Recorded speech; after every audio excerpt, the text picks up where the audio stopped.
Come on, make some noise. Your featured act this evening, Western New York boy done good. He travels all across the United States and Canada. Dan Mahoney's with us tonight. Give it up for Dan. There's Ralph. How are ya? Thank you guys so much for coming out. Let me find out what we're dealing with here. I always like to poll the audience, find out what's going on. So by applause, how many people first time here at Rob's Comedy Playhouse? First time. That's great. And by applause, who's never been here before? Never been here before? It was the same question now, wasn't it? Wasn't it? Who says soccer moms don't drink? Who says that? They drink, yes they do.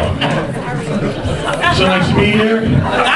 My name's Ralph, I'm a stand-up comic. They trained me how to run a comedy club, so that's what I do now. I run the club here for Rob Lederman, and up until last year, I spent 16 years on the road, touring around, and the last 8 of those years, college campuses. And I had the worst college agent ever. My college agent, no lie, in 2015, he sent me to South Dakota twice. It's a punishment. Mount Marty College in Yankton, South Dakota. Doesn't that sound like I'm making it up? And when you get there, it's a lie, because you get there. Mount Marty College, you get there, no mountain, no Marty. This is bullshit, all right? So I told him I was going to fire him unless he got me a good gig. He said, he worked really hard. He said, Ralph, we got you a gig. Notre Dame University. I'm like, all right, now we're talking. Notre Dame? He goes, you're Catholic, right? I said, yeah. He goes, oh, they're going to love you. So I get there, I'm very excited about it. Storied Notre Dame, South Bend, Indiana. Did what I always do. I thanked the people for having me. I said, folks, thank you for having me here in Indiana. Guess what happened? They got all pissy with me. They're like, we don't call it Indiana, we call it Michiana. I'm from Western New York. I said, huh? Because I didn't know what that was. I said, you got to explain that to me. They said, Michiana, we're on the border between Michigan and Indiana, so we put it together. I was like, folks, we don't do that shit in other parts of the country, okay? I'm from Western New York. I have never gotten in my car, drove south, got where I was going, and had someone say, welcome to Tennessee. Never been to the Pacific Northwest and been invited to Washoe. Don't get me wrong, I think everybody should wash a hoe. Especially that night in Tennessee. What was I thinking? Did I mention I'm Catholic? Anyone else Catholic in the room? Catholic people? There we go. All right. No, you're drinking Catholics. Normally it says, over here. You guys are clapping. The nuns would not allow that. They would not allow that. I'll tell you, it's very tough being Catholic because I have Catholic guilt that seeps in. It happens all the time. I did this the other night. I went to Wegmans. Thank you, one person. Because I needed to do some grocery shopping, and they're open 24 hours, so I went in, bought my stuff, got out in the parking lot, looking at my money. They gave me back too much change. Don't you feel like you won something? Don't you feel like you won like a scratch-off lottery ticket? They gave me more money. So here's the point, right? I'm standing there, and I'm about to just put the money in my pocket, get in the car, and drive away. But no, Catholic guilt says you got to do the right thing, Ralph. You got to do the right thing. So I did the right thing. I went back into the store, and I paid for the candy I ate out of the bulk section while I was shopping. I think you gotta do the right thing. That's all I'm saying. I'm what we call a neo-Catholic. I don't know if you've heard that term, neo-Catholic, which is a little bit different than traditional Catholics, because as a neo-Catholic, I don't go to church at all. My parents had cut it down to just Easter and Christmas, and I found out a way to eradicate that entirely. Well, it's pretty cool because the church I go to, that I used to go to, for Christmas Eve Mass, you had to get tickets. They didn't cost anything, but you had to reserve your spot. So my wife would tell me to go get the tickets, and every year they're sold out. It's amazing. She's like, it's Halloween. I'm like, I don't know how it happened. They're all gone. So my wife goes. She's a good Catholic. She goes, and she comes home the other day, and she says, she goes, Ralph, we got to take, our daughter's name is Harmony, we got to take Harmony in for first reconciliation. And I'm like, what is that? I don't know what that is. And she gives me the wife thing. If you went, you'd know. I'm like, wait a minute, I thought we were a team here. I thought you would go and then bring home the flyer thing. Bring home, what? What is it? Bulletin? That's how shitty Catholic I am. I don't even know what it's called.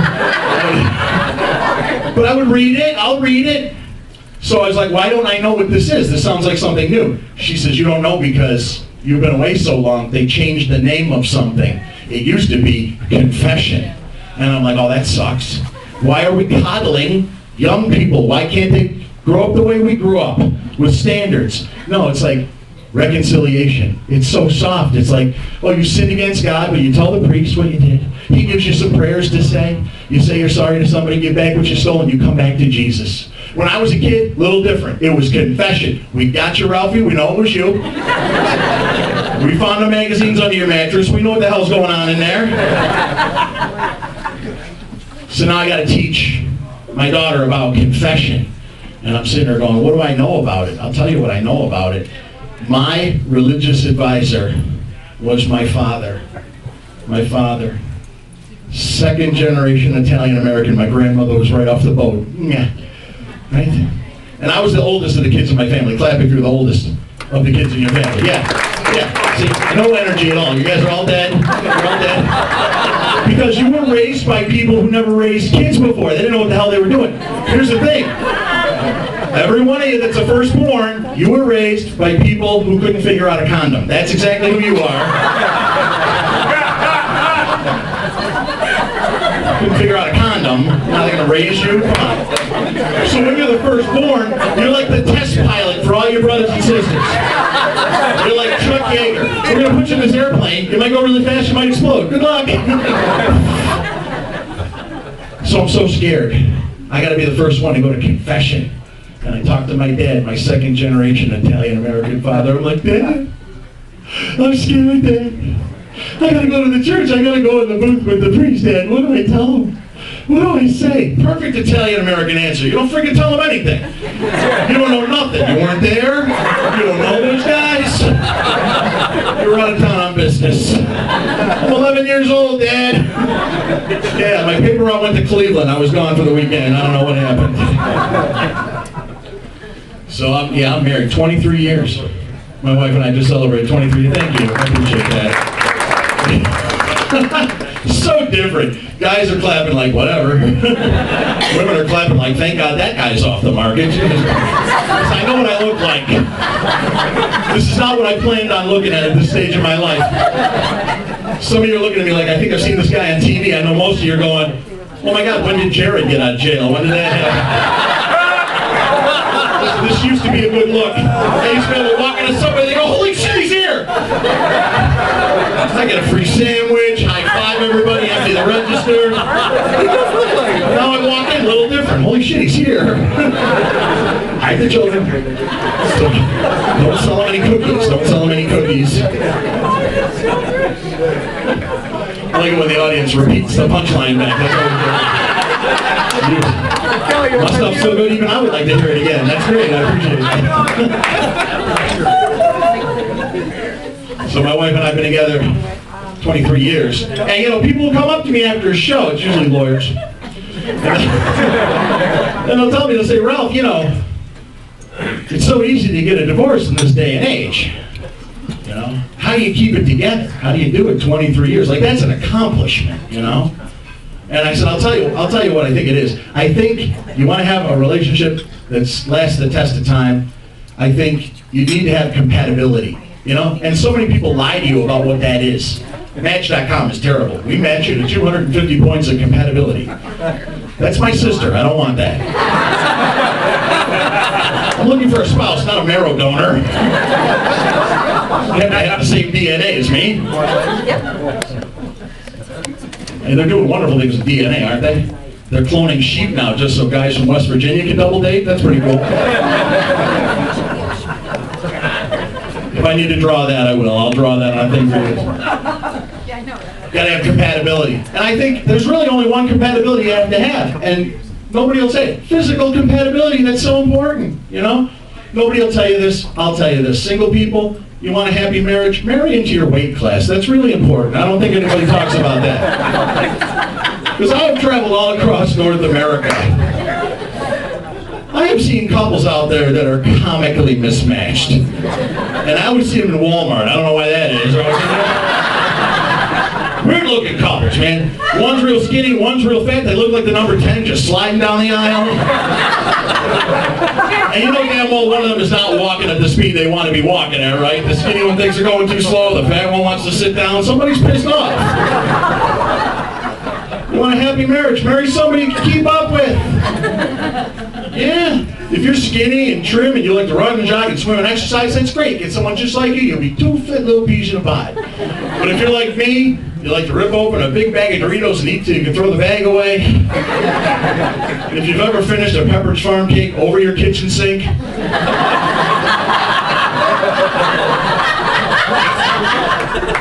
looking out the back window going, someone should rake them friggin' leaves out there.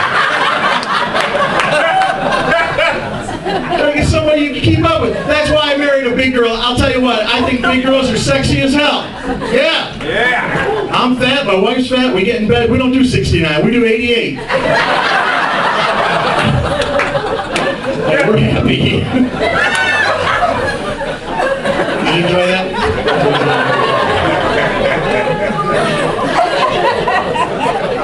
But I'll tell you, a lot of people used to tell me, don't ever get married, Ralph, don't ever get married. Why? Because the sex is no good after marriage. I don't think that's true. I think sex is just fine after marriage. But if I have to be honest with myself, I have to admit that sex changes after marriage. It's true. Yeah. There's certain things that my wife won't do for me anymore. Things I liked having done.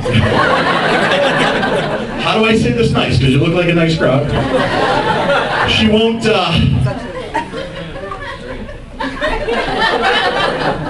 she won't kiss me down there anymore. Which doesn't bother me, because I don't care if she ever does it again. I really don't. But she does.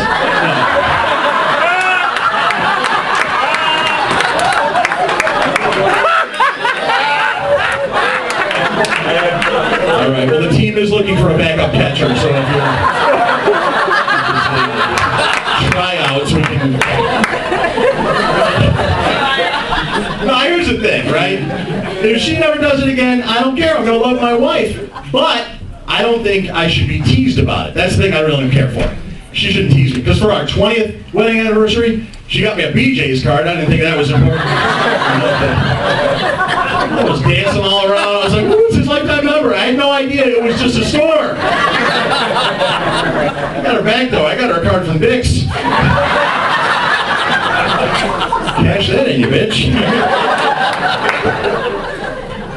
But I will tell you, here's the thing. I don't care if she never does that for me anymore, because what I hear is that they're building, this is a new thing, they're building sex robots. Have you heard of the sex robots? Sex robots.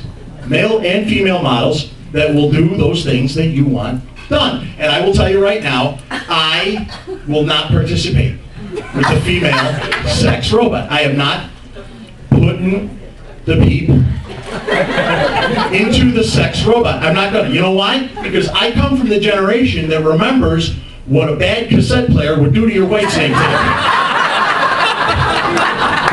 I don't want to be standing. Give me a pencil. I gotta wind this up. Folks, I'm Ralph Tetta. Thank you so much. You've been so kind.